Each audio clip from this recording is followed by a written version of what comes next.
Hello everyone, I am Ankur Chawla, founder of scope web.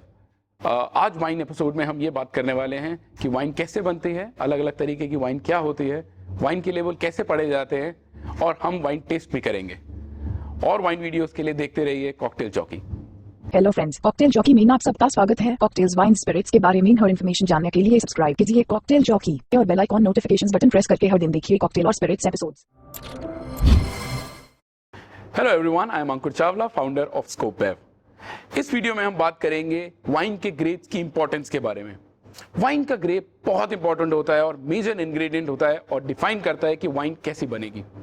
बहुत सारे तरीके के, हजारों तरीके के ग्रेप्स आते हैं जो एक कैटेगरी में फॉल करते हैं, ये एक स्पीशीज में फॉल करते हैं जिसको बोलते हैं विथिस विनिफेरा।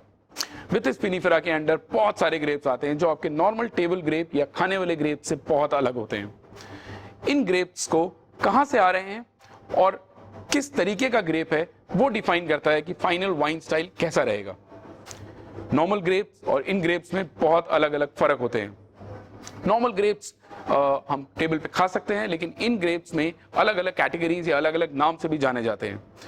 For example chardonnay, cabernet sauvignon, pinot noir, pinot meunier and so on and so forth. Depending on the grape और किस रीजन से आ रहा है, इससे पता लगता है और इससे डिफाइन किया जाता है कि वाइन फाइनली कैसी बनेगी। और नॉर्मली इन ग्रेप्स का नाम आप वाइन के बॉटल के लेबल के ऊपर भी देख सकते हैं। वाइन्स के बारे में और जानकारी के लिए देखते रहिए कॉकटेल जॉकी। और अगर ये वीडियो आपको पसंद आई तो जितनी ज्यादा हो सके उतनी शेयर कीजिए और सब्सक्राइब कीजिए कॉकटेल जॉकी।